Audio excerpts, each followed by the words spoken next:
इस वीडियो के अंदर हम 10th क्लास का चैप्टर नंबर 8 है जिसका नाम है इंट्रोडक्शन टू ट्रिग्नोमेट्री।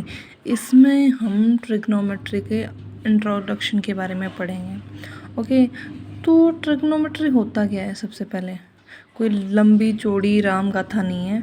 ट्रिग्नोमेट्री यानी कि ट्रायंगल की मेज़रमेंट को ही ट्रिग्नोमेट्री, इसी से उठाया गया ट्रिग्नोमेट्री नाम है, जिसमें ट्रायंगल की मेज़रमेंट की जाए। और इसमें हम ट्रायंगल कौन सा लेंगे? राइट एंगल ट्रायंगल लेंगे। ठीक है, तो हम फर्स्टली इसका इंट्रोडक्शन रीड कर लेते हैं।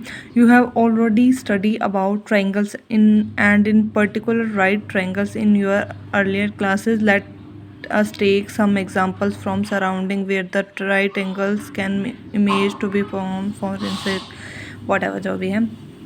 तो इसमें क्या है कि हमने पहले जो हमारी अर्लियर क्लासेस थी उनमें ट्रायंगल्स के बारे में मतलब पढ़ा था हमने, लेकिन अब क्या है, हम राइट एंगल्स के बारे में पढ़ेंगे और उसके हमारे डेली लाइफ से जो डेली रूटीन में जो एग्जांपल्स हैं उनको लेके चलेंगे। तो फिर इसका सीधा सा प्रैक्टिकल यूज़ पे आते हैं हम। प्रैक्टिकल यूज़ जो डेली लाइफ के हैं, तो इसमें क्या होता है, ट्रिग्नोमेट्री से हम क्या कर सकते हैं। जैसे सबसे पहले फर्स्ट एक्सरसाइज की बात लेके चलते हैं हम। फर्स्ट एक्सरसाइज में क्या करना है, तो जैसे फर्स्ट एक्सरसाइज में आप ने नाम भी सुन लिया होगा थोड़ा बहुत, तो इतना तो 10th में आगे हो ही जाता है। पाइथागोरस थ्योरम का नाम सुना होगा ट्रिग्नोमेट्री चैप्टर के अंदर। पाइथागोरस थ्योरम कोई बड़ी थ्योरम नहीं है, कोई इसका प्रूफ वगैरह नहीं करना, सीधी सी एक थ्योरम है जिसमें गिनती के 3 अक्षर आएंगे, वो सिर्फ याद रखनी है और अपना फर्स्ट एक्सरसाइज सोल्व। और मैं गारंटी देती हूँ जिस बच्चे ने ये वीडियो देख ली, मतलब जो आगे भी मैं बनाने वाली हूँ इस चैप्टर्स की, अगर रिस्पॉन्स आया तो वो उसका पक्का है चैप्टर उसका कहीं नहीं जाने वाला। अब हम फालतू की बातों को छोड़ के चैप्टर पे आते हैं। तो मान लेते हैं कि एक बंदा यहाँ पे खड़ा है, ठीक है, और ये मान ले कुतुब मीनार है, कुतुब मीनार। तो फिर मान लो कि हमने यहाँ से लेके यहाँ तक की डिस्टेंस हमें पता है, ठीक है, और इस कुतुब मीनार की लेंथ भी हमें पता है।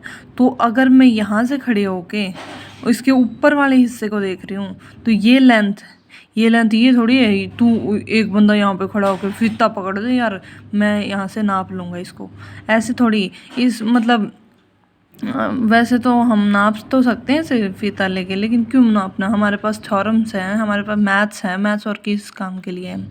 तो क्या करेंगे हम, तो हमारे पास पाइथागोरस थ्योरम से क्या है कि अगर हमारे पास दो चीज़ें राइट एंगल ट्रायंगल के अंदर 2 चीज़ें गिवन है, एक ये चीज़ गिवन है एंड एक ये चीज़ गिवन है, तो हम तीसरी इसको निकाल सकते हैं। ये नहीं है कि ये मतलब इसी को निकाल सकते, कोई भी 2 गिवन है तो हम तीसरी साइड निकाल सकते हैं।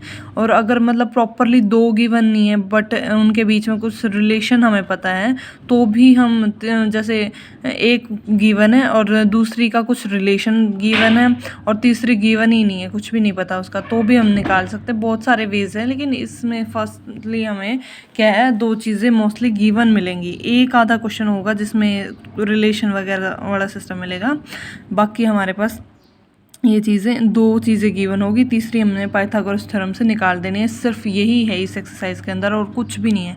फर्स्ट एक्सरसाइज में क्या करना है, 2 चीज़ें हमारे पास गिवन है, तीसरी हमें निकाल देनी है। उसके लिए निकालने के लिए फॉर्मूलाज वगैरह बताए गए होंगे बहुत सारे, एडजेसेंट साइड, ये रे फॉर्मूलाज, ये इनको लर्न करने की कोई ज़रूरत नहीं है, बिल्कुल भी नहीं। कई बोलते हैं जैसे हमने जैसे चैप्टर्स में ये चीज़ें पढ़ी होगी, ये कोई फॉर्मूला, पंजाब पीला, हरियाणा हरा भरा, हमने ऐसे याद किया था। कोई बोलता है पंडित भद्री प्रसाद हर हर बोले, ऐसे याद कर लो। लेकिन जैसे भी मर्जी है, वैसे अगर इसको उससे मतलब शुरू में बच्चों को नहीं याद रहता, तो शुरू में क्या करेंगे हम, जैसे ये पी से पंजाब, पी एंड बी से क्या, पंजाब, पंजाब क्या है, पीला, पी से पीला, हरियाणा हरा भरा, ठीक है। ये रिलेशन याद कर लिए, ऐसे कैसे लिख लिए, तो इनके ऊपर हमें लिख देना है साइन, कोस, टैन, यहाँ पे कोसिकेंट, यहाँ पे सीकेंट और यहाँ पे कोट। ये रिलेशन जिस बच्चे को याद होगी ना उसकी एक्सरसाइज कंप्लीट है ये वाली। और इसको याद करने में मैंने बता दिया, पंजाब पीला, हरियाणा हरा भरा। और जैसे इनको 3-4 बार, एक बार अगर आप वीडियो देख रहे हो ना तो कॉपी पेन उठा लो और इसको लिख के देख लो। ये नहीं है कि हाँ ये तो 3 चीज़ें ऊपर है 3 चीज़ें नीचे हैं और ये हमने पंजाब पीला हरियाणा हरा भरा याद कर लिया। एक बार लिख के देख लोगे ना उस जैसी बात ही नहीं होती, अपने हाथों से लिख लिया तुम। तो सबसे पहले sine cos ten, sine cos ten इन तीनों को ऊपर लिखना है, कोसिकेंट सीकेंट कोट को नीचे लिखना है। ये आपकी मर्ज़ी, आप कैसे भी याद करो। साइन कोस, ये ऐसे बोलते हैं साइन इसका कोसिकेंट का उल्टा है, साइन कोस का उल्टा है, कोस। और ये कोसिकेंट सीकेंट में रिलेशन बताया जाता है, टेंजेंट कोट टेंजेंट में। वैसे इनको sine cos tan cosecant secant cot ये इनकी शॉर्ट फॉर्म है। बट अगर हम मतलब आगे हम जो हमारी क्लासेस होंगी, अगर आपको हायर मैथमेटिक्स में भी पढ़ना है, +1 +2 ग्रेजुएशन MSc वगैरह, तो वहाँ पे तो हम सीधे से हम भूल ही जाते हैं आगे चल के। तो साइन को मतलब सिर्फ कोस याद रहता है। जैसे साइन की स्पेलिंग होती है प्रॉपरली। यार क्या ये मशीन भी चला के देती साथ में। तो क्या है साइन की स्पेलिंग SINE। वैसे शॉर्ट फॉर्म में हम इसको क्या लिख देते हैं SIN। और ऐसे इसको कोस को कोसाइन बोलते हैं मोस्टली। क्या बोलते हैं? कोसाइन। मतलब 10 बोलते हैं ना हम, जिसको टेंजेंट भी बोल देते हैं, 10 भी बोल देते हैं। वैसे 10 बोल लो टेंजेंट बोल लो, फ़र्क कुछ नहीं पड़ता। इसकी स्पेलिंग ये हो जाती है। ये बस इन्फॉर्मेशन के लिए, बिकॉज हम इंट्रोडक्शन पढ़ रहे हैं ना, तो शुरू में तो थोड़ा अच्छे से पढ़ लें, बाद में तो शॉर्ट फॉर्म तो हमें यूज़ करनी है। ऐसे कोसिकेंट की ये स्पेलिंग होती है, हम सीधा लिखते हैं COSEC, ये स्पेलिंग लिखते हैं। और वैसे शुरू में तो सच्ची दिक्कत भी तो आती है ना कि ये मतलब कोस में कोसिकेंट में भी बच्चे कंफ्यूज हो जाते हैं। वो इस टाइप से ये हमारे कोसिकेंट सीकेंट कोटेंजेंट ये हमारे फार्मूलाज हैं, हमें याद रख लेने हैं। वैसे इसको याद रख लेना है, सिर्फ इसको याद रखो। क्वेश्चन सारे इसके सारे अटैम्प्ट हो जाएंगे। कई बच्चे कई टीचर्स बोलते हैं कि इससे नहीं होता, इससे करने से नहीं होता, ये जो चीज़ें ये याद रखनी पड़ती है तब अच्छे से क्वेश्चन सॉल्व हो पाता है। लेकिन ऐसा नहीं है। मतलब वो अपनी जगह बहुत ठीक हैं, अच्छा ही सिखा रहे हैं, कोई भी टीचर गलत नहीं सिखाता। बट आप इसको कर लोगे तो क्वेश्चन 101% कंप्लीट हो जाएगा और कोई भी रिस्क वाली बात नहीं है। बस एक छोटी सी चीज़ जब हम क्वेश्चन करेंगे तब मैं आपको बताऊंगी कि क्या फ़र्क है इनको याद करने में और इसको याद करने में। छोटा सा फ़र्क आ जाता है, वो चीज़ें हम लेके चलेंगे, वो चीज़ उस टाइम पे ही बताई जाएगी। एंड बिल्कुल छोटा सा पॉइंट है, उसको हम याद रख सकते हैं। तो सबसे पहले हम एक क्वेश्चन ही कर लेना, क्या बिल्कुल बेसिक से लग रहे हैं। करना है तो क्वेश्चन ही है पेपर में, एक बार क्वेश्चन समझ आ गए तो बेसिक अपने आप आ जाएगा। तो मैंने फॉर्मूला इस बताए हैं ये, तो अलग से मैं एक बार इनको लिख देती हूँ। साइन का मेरा हो गया P/H, ये साइन ऊपर है ना, P/H। तो कोस का क्या हो गया? कोस का हो गया मेरे पास B/H हो गया। 10 का मेरे पास क्या हो गया? 10 का मेरे पास हो गया P/B, ये हो गया मेरे पास। अब कोसिकेंट मतलब नीचे है ना, तो ये पलट के लिखा जाएगा, याद रखना है इसको पलट के। कैसे? ये H/में P हो जाएगा, H/में P। Okay. And second is secant, इसको क्या लिख देंगे? H/में B लिख देंगे। एंड लास्ट इज कोट, या कोटेंजेंट बोल लो, B/में P।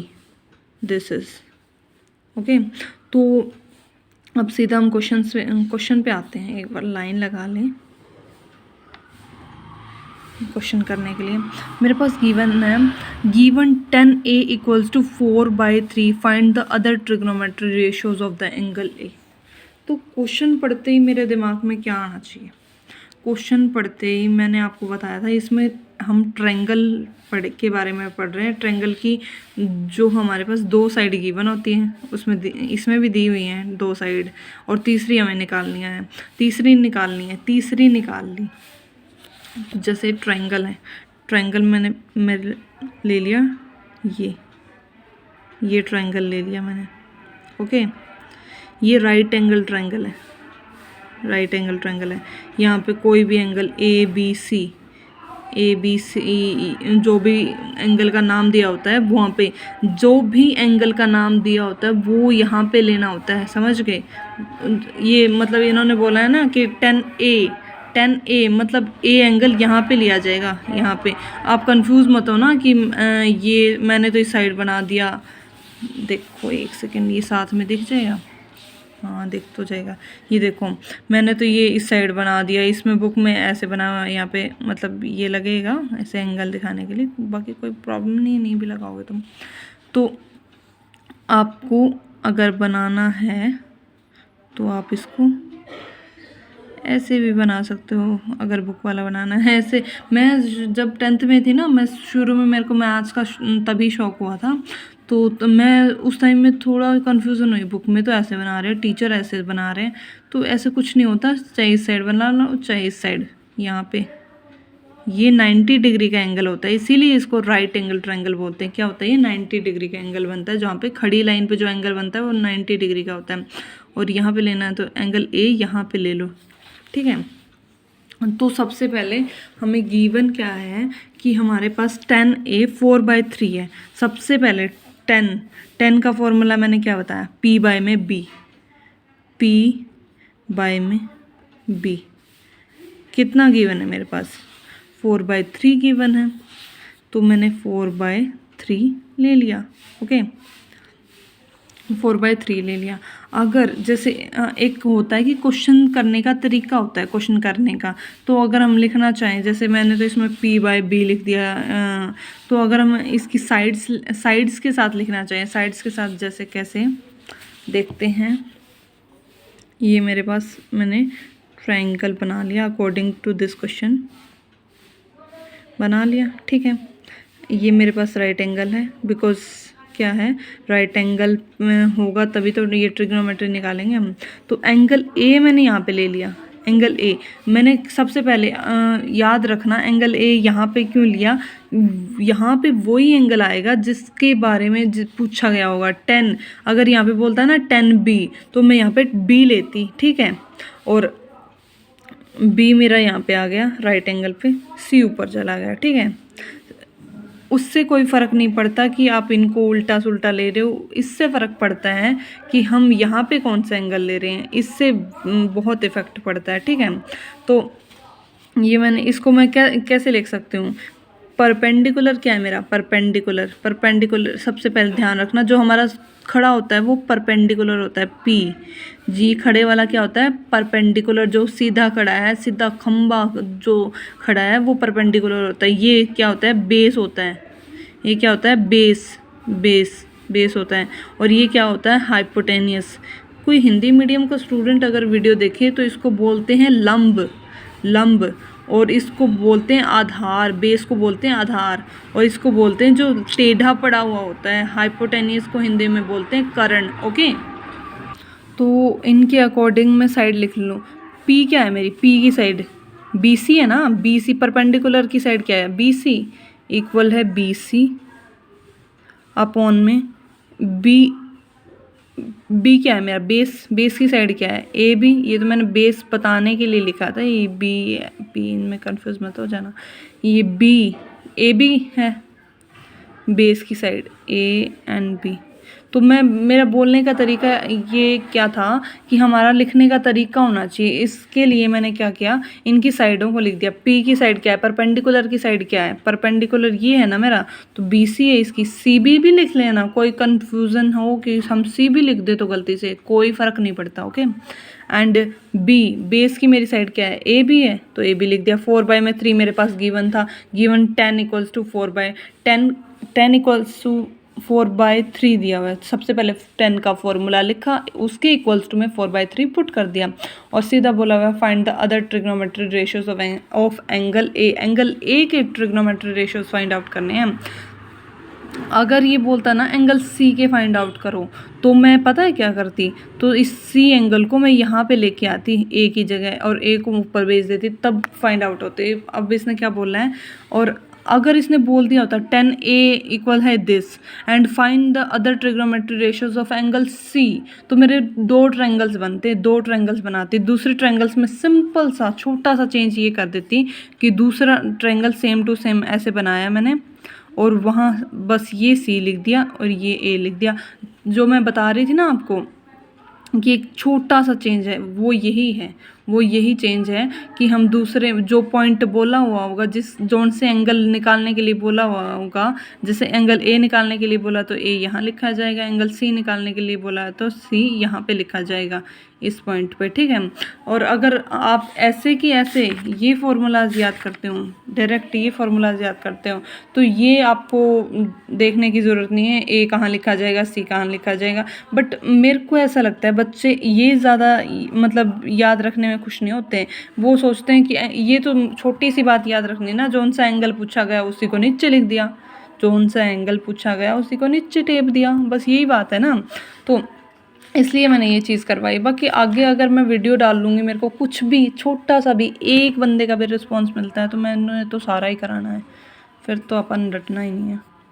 ओके, तो अदर ट्रिग्नोमेट्री रेशियोज हमारे 6 होते हैं according to your 10th class. आगे भी 6 ही होते हैं, बाकी उनके इन्वर्स वगैरह 8 9 13 22 आ जाते हैं। तो वो ट्रिग्नोमेट्री रेशियोज हमारे 6 होते हैं। अदर ट्रिग्नोमेट्री रेशियोज निकालने के लिए हमें बोला गया है, तो वो निकालने के लिए हम क्या करेंगे, साइन निकालना है, मैंने कोस निकालना है, 10 मेरे पास गिवन ही है, कोट निकालना है, कोसिकेंट निकालना है, सीकेंट निकालना है, ठीक है। ये अदर ट्रिग्नोमेट्री रेशियोज निकालने हैं। तो मेरे को पता है, मेरे पास सबके फार्मूलाज हैं भाई, लेकिन मेरे को क्या है, जो ये 4/3 गिवन था, 4/3, ये 4 क्या है मेरा, परपेंडिकुलर है ना, 4 क्या है, परपेंडिकुलर है ना, तो 4, ये तो मेरा 4 हो गया, ये तो मेरा 4 हो गया, और बेस मेरा 3 हो गया, बेस मेरा 3 हो गया।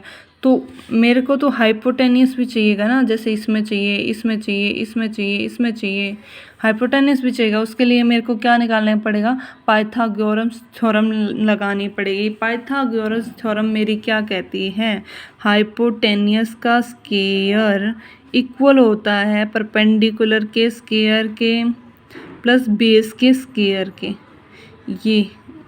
ये मेरी पाइथागोरस है।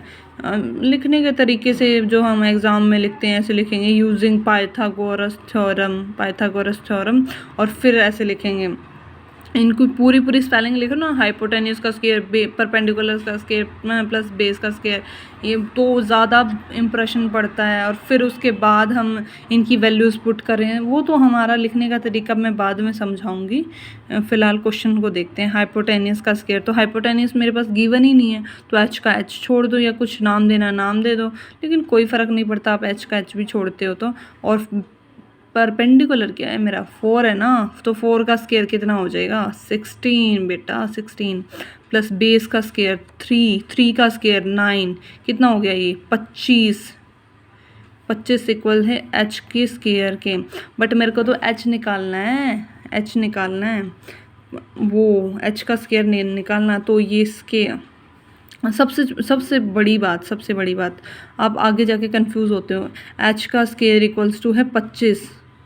तो हम सब पता है क्या करते हैं, इसको बोलते हैं, ये जो स्क्वायर है ना, इस साइड आके रूट हो गया, ये रूट हो गया, और तो फिर 25 का रूट इक्वल होता है 5 के, ऐसा लिख देते हैं। तो एच की वैल्यू आ गई मेरे पास 5। ये ऐसा होता नहीं है वैसे, कोई भी स्क्वायर उस साइड जाके रूट नहीं होता। मैथमेटिकली बात करूँ मैं, ऐसे नहीं होता, ये रूल गलत है, पता है ये स्टेप पे। लेकिन हमारा आंसर हर बार सही आ जाता है। हमने आज तक अपने 8-9 क्लास में भी पढ़ा होगा, लेकिन आंसर तो ठीक आता है। ऐसे आंसर कैसे ठीक आ जाता है, पता है क्या होता है, जब हमें वैल्यू निकालनी होती है किसी भी चीज़ की, और उसकी स्क्वायर की वैल्यू हमारे पास होती है, तो सीधा हम उसको बोलते हैं ये उस साइड चला जाके रूट हो गया। ऐसा नहीं होता, हम एक स्टेप मिस कर देते हैं मैथमेटिकली। एक स्टेप ये होता है कि टेकिंग, ये लिखने की ज़रूरत नहीं है, बाकी सीधा अगर आप लिख भी दोगे, टेकिंग स्क्वायर रूट, ये ऐसा यार मेरे पास ये स्टैंड नहीं है ना, मेरा स्टैंड होता तो मैं बहुत अच्छे से लिखती। Taking square root both side दोनों साइड मैंने स्क्वेयर रूट लिया। जब मैंने दोनों साइड, ऊपर वाले पे आ जाओ, दोनों साइड मैंने स्क्वेयर रूट ले लिया, यहाँ पे भी स्क्वेयर रूट ले लिया, ये स्क्वेयर इस रूट से कैंसिल हो गया, ठीक है।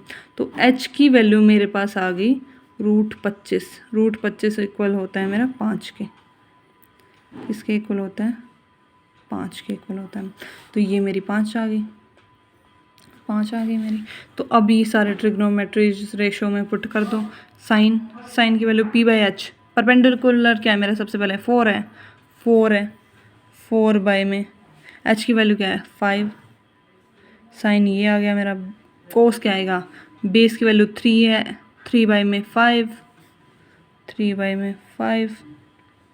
10 की वैल्यू क्या है मेरी? 10 क्या होता है मेरा? p बाय में b, p बाय में b, 4/3, 4/3, ओके। वैसे इवन भी तो थी। कोसिकेंट मेरा क्या होता है? h बाय में p, h क्या है मेरा पास? 5 बाय में 4, 5/4। सीकेंट क्या होता है मेरे पास? सीकेंट h बाय में b, 5/3, 5/3। एंड कोट क्या है? कोट आप लोग बताओगे, it's your homework, okay, that's it. And video अगर आपको अच्छी लगे तभी, मतलब ये नहीं है कि हाँ अच्छी ना लगे, थोड़ा बहुत भी ये लगे ना कि हाँ अगर हम रिस्पॉन्स करेंगे तो आपको थोड़ा भी पढ़ाने का तरीका ठीक लगे तो आप बता देना। एक भी कमेंट आता है, एक भी कुछ भी आता है तो मेरे को आगे बनानी है, वो तो मेरे को पता है। ये मत सोचना कि हमारे बोलने से, एक कमेंट करने से क्या हो जाता है। शुरू में मैं पहली वीडियो बना रही हूँ, शुरू में एक ही कमेंट से ही बंदा आगे चलता है। तो आपका कमेंट, आपका लाइक बहुत बहुत इम्पॉर्टेंट है मेरे लिए, ओके। बाकी ਤੁਹਾਡੀ मर्जी।